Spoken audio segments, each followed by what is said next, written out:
What's up, guys? Welcome back to Newswave. Well, apparently it really is happening. It appears that Bioware is going to try to save Anthem. Yeah, it's kind of hard to believe because I thought they were done with that thing, but it seems that the rumors and the report from Jason Schreier appear to be true. We'll go over that, and I guess if they can save Anthem and their plans and what they're going to try to do here. Also, there's a big eShop sale going on right now, so I figured we'd go over that as there has been some time to get into the backlog and maybe even add some to it to play, and then Final Fantasy VII Remake. We keep talking about that demo that is currently on Sony's servers. Well, we're going to talk a bit about a theory from Modern Vintage Gamer himself, now that there has been a tweet put out by Square that could either place the window for when that demo could come out or pretty much tell us that it's never coming out. That's right. As always, guys, if you enjoy these videos, make sure to hit the like button. It does help out a ton. And if you're brand new here, we're making the push towards 400,000 subscribers. So hit that red subscribe button down below with the bell icon on. That way you can stay up to date with all of the gaming news going on in the gaming world. We're going to start today with, strangely, the XFL. Now, the XFL, of course, kicked off this past weekend, and hey, it was pretty fun to watch. I will give them that. Much better than some of the previous attempts, specifically the first time the XFL took a shot at this in the early 2000s. But what was really funny is during a review on a play, they went up to the booth and they were using an Xbox controller. This went viral on Twitter. It was really funny to see. And then Aaron Greenberg tweeted this out, saying that when he was touring the NFL offices, they were using an Xbox controller as well.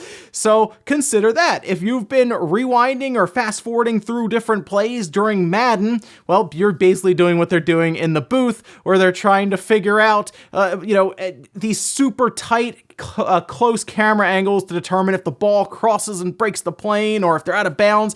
Apparently, they're using Xbox controllers as well. We just have a better look at it with the XFL. One of the cool things they're doing, by the way, I like that they bring us into the booth, because now we know they're all using Xbox controllers. Also, if you remember, Sony bought Insomniac. That was a big announcement last year. It was very, very big, because remember, they put that out, I believe it was during Gamescom, when there was a bunch of stuff going on. And remember, Jeff Keighley had to stop for a minute and say, oh, Sony just bought Insomniac. That's not part of the news here or the show. They bought them. That was big news, right? So big that they had to stop the show. Well, we now know how much they paid for Insomniac in what appears to be an all-cash deal, and this was during an SEC filing that we did get to see now. It's been made public, and GameIndustry.biz also put out an article for it, and they paid $229 million for Insomniac, and you know what? That's actually about right. That's not bad, considering Insomniac doesn't really control any strong IPs or any kind of intellectual properties that we kind of attach to. I mean, they've worked with quite a few. I mean, Ratchet and Clank, right? Spider-Man, that big games there. I'm really looking forward to hopefully seeing a new Ratchet and Clank. And now that they've been brought under the Sony umbrella officially, even though they've mostly been developing for Sony, it could possibly help them get it done, because you could have studios running support, and of course you could have some just lending some knowledge and some help, and maybe even engines. It's exciting to see that. But the $229 million, people are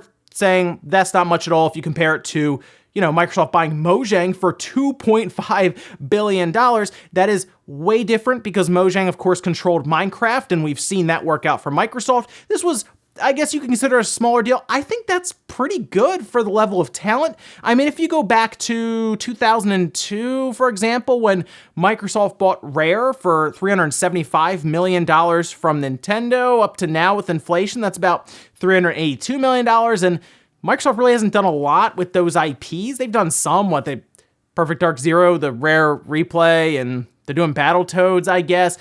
Nothing great. They did like a remaster, I guess, of Banjo-Kazooie and put it on the Xbox Live Arcade that found its way into that Rare replay.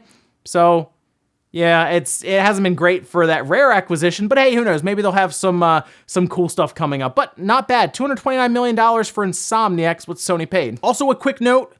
We talked about the coronavirus having some effect in Japan when it comes to manufacturing and stocking Switch systems, and of course Ring Fit Adventure. Nintendo themselves put out an apology just to let everyone know what was happening, and most people understood, because there is literally a disease or virus that needs to get, taken care of. That makes sense to all of us. Well, it looks like they're already feeling the effects of the stocking issues, as the Switch is already sold out on My Nintendo Japan. It's just gone. So not really sure when it would get back in stock or when all of that'll be taken care of. It seems to obviously be correlated to how the coronavirus is being treated and quarantined and all of that. So I'm not sure if they're going to pull stock from other places. Remember, they have manufacturing in Vietnam and others, so we'll see if they maybe divert some stock there, but for now, we'll probably even see it in some of the sales charts that we'll take a look at coming up. And guys, with some of the quick news out of the way, let's get into the bigger stuff. Let's start with this big eShop sale that's going on. It appears to be going on for about another week. A lot of these games went on sale the other day, and they all kind of have their own expiration dates, but most of them seem to be kind of going up over the next few days. So starting, I believe, tomorrow on the 12th, you'll see these start to go up. But if you're seeing this today, you'll have a shot at most of the titles that we're going to check out. Massive list. Nintendo also posted up on their website. You'll see some of them here, but like all of the Lego games are on sale, of course. Again, even Cars 3, which actually is not terrible of a game, but for $10 is not bad for a younger audience. All of the Lego games. I also want to point out things like Blossom Tales, which is a great game, especially if you're a top-down Zelda fan, at $7.49. That is 50% off. We do also have Monster Boy that is half off. That is at $19.99. Oh, and check this out. WWE 2K18 is actually marked down to $19.79. You know what that means, right? That means that WWE 2K18 is getting its price is getting very close to its frame rate. Anyway, you also have Yooka-Laylee that's marked down 66%. That's down to $13.59. Worms WMD, that's down to $10.19. That's a 66% drop there. The new Yooka-Laylee in the Impossible Air, that's actually marked down a third, down to $20. Diablo's actually marked down a third, down to $40. You also have Dead Cells also marked down a third. That's down to $17.49. And for everyone who was mentioning that I forgot about Lego City Undercover when I said there were no Grand Theft Auto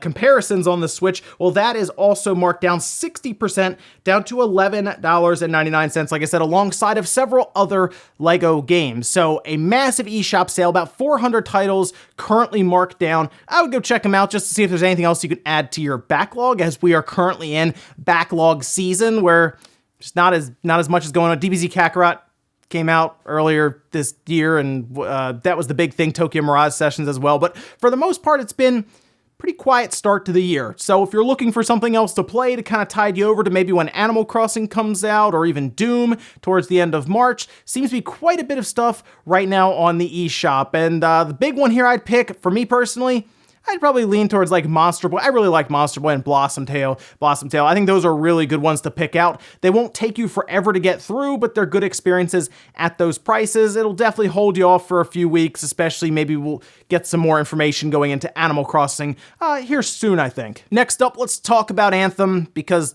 why not? Anthem apparently is going to make a comeback of some kind. They have not given up on this thing, and yes, I believe they had given up on this and they were going to move along, but then we got that report from Jason Schreier who said that they were going to do some sort of Anthem 2.0, if you will. And okay, well, maybe they put so much time, energy, resources, and money into it, they didn't want to just cast it off because, you know, live services and all of that, right? They want to keep it going. They want their own destiny. And that's what Anthem was supposed to be, it seems. And if you look at it, you think Destiny, right? At least I do.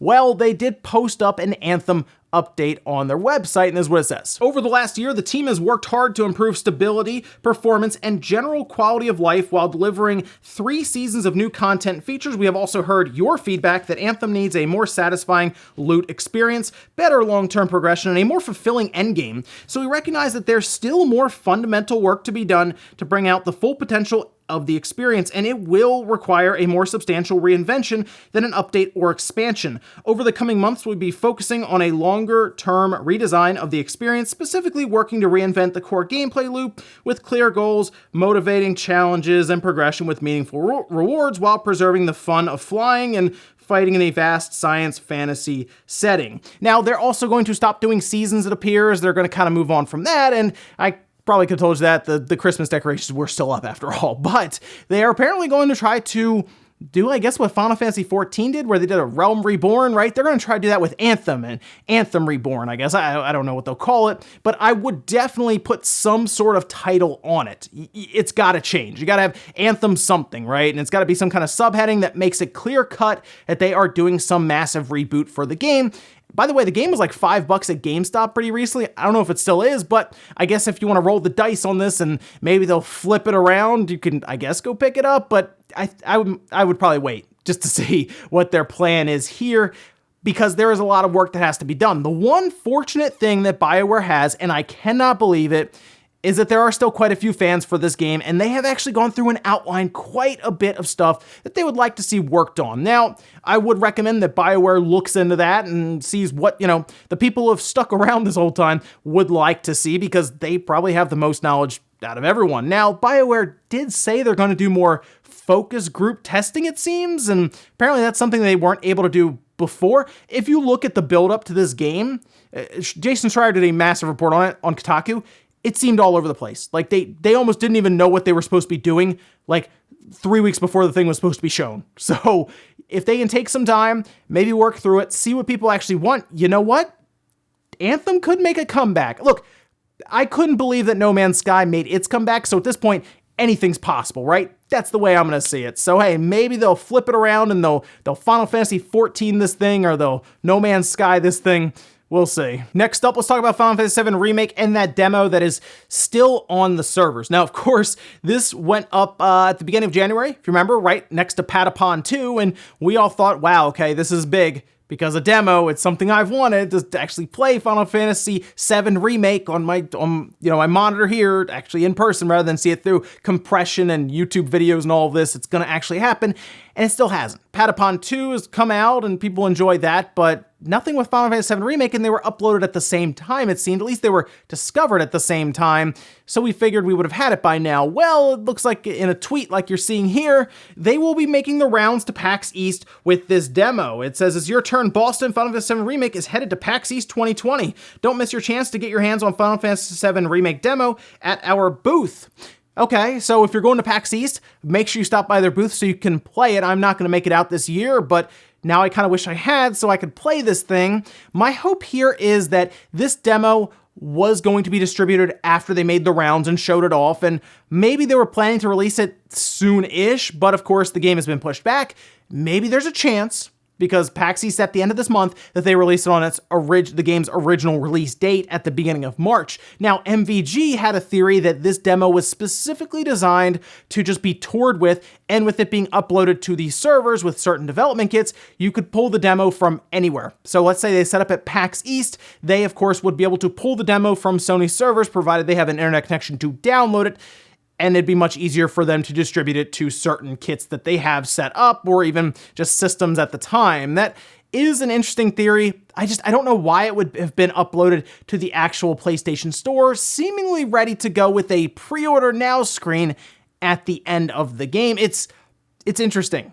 So, especially since it's been described as having a button that then takes you to the PlayStation storefront, to me, that pretty much screams that this is designed for the public to eventually play in the comfort of their own home. So I'm hoping right now, the window that I'm seeing here is after PAX East, and maybe on its original release date, right at the beginning of March. It was, I think, March 3rd. We'll see. Here's hoping. But I wouldn't expect it at all in February. I was hoping it would have originally been out in February, but I wouldn't expect it. But hey, if you're going to PAX East, stop by their booth and check it out. And in our last bit of news, talk about Dragon Ball Z Kakarot. Of course, this came out last month, and I picked it up. I beat it. Took about 36 hours to play all the way through, and it was, I thought, okay. It wasn't mind-blowing, it wasn't crazy. Yes, it's the same story we've played several times now, or at least experienced, but it was an interesting concept, I think, kind of with them leaning more into the RPG elements, but not, I think, enough. It could have been a cool turn-based or more RPG than action, I would say. It felt very Xenoverse-like at times, but seems that it did pretty well for Bandai, as they reported in their conference call. It was kind of like a transcript that was put out. 1.5 million copies sold in its first week, and their goal was 2 million copies, it seems, for the year, and they're basically already there. Now, they could also mean that they want to sell another 2 million copies. Price drops could get them there, because I think this would make for a very good $20 game, straight up. I think you'd pull in more people then, but I still see quite a bit of flaws, and unfortunately a very safe, very, very safe release when it comes to this game. But they seem happy with it, so maybe they'll work to port it to the Switch, because I do think it will eventually go there, and maybe they'll look into doing something with Super. I think that's probably the better option right now, is go past Z, go into Dragon Ball Super and work through those stories. I think it would have been cool if they pulled in a movie or two to this game, maybe like a big side story or side quest that you go on, like they could do Tree of Might, right? They could have done all kinds of stuff. They could have pulled one of those Broly movies in and brought him in that way. But hey, I wouldn't be shocked if we get some sort of follow-up for Dragon Ball Super and probably a port to the Switch down the road. And we'll finish up with the comment of the day, as you're seeing here. This is from Boogie saying, Atlas asks Switch owners for the umpteenth time if they want games and then do nothing after another survey. And yeah, that is kind of what I was alluding to and saying myself. They've done this before. They said, hey guys, do you want all of these cool games ported to systems like the Switch or maybe even on your PC? And then they never do anything. They just re-release it onto the PS4 again. And that seems to be Sega and Atlas's thing, which is still weird because they then go out and say they're disappointed with the sales. You feel like you put it on more systems, it works, especially since you're not necessarily tied to a system, you're a third party, but it seems to be their business strategy here. What's interesting about this though is Atlas took to Twitter for some reason, and you can see kind of the tweet here translated. They talk about how this had record entries for their survey. I almost wonder if this is a lot of people saying, yeah, it's time to do something with Persona outside of the PlayStation. Time to bring it to the Switch, time to bring it to the PC. Horizon Zero Dawn apparently is about to go to the PC, and you're telling me Persona can't? Yeah, it's a little strange to me here, but we'll see if Sega or Atlas make a move on this. I kind of think they might. And to see how many people pushed during the survey, and there were a lot of games on there, so maybe see even Digital Devil Saga come back. Who knows? Anything's on the table, I think, for Sega and Atlas with all those IPs that they have. Ladies and gentlemen, let's go do it here for Newswave. If you enjoyed this video, guys, hit that like button, really helps out. If not, hit the dislike. Leave comments down below about everything we talked about today, whether there's that big eShop sale. Do you have some picked out? Maybe you can drop some down there in the comments as suggestions, what looks good and what maybe people should avoid, you know, like WWE 2K18 Game of the Year, of course, in that year. And then also, what do you think about Anthem trying to make a comeback? Can they do it? And what would you like to see them do if you were one of the people who actually played it alongside of me when I was trying to get through that game? Thanks, guys, for watching, and I'll see you next time.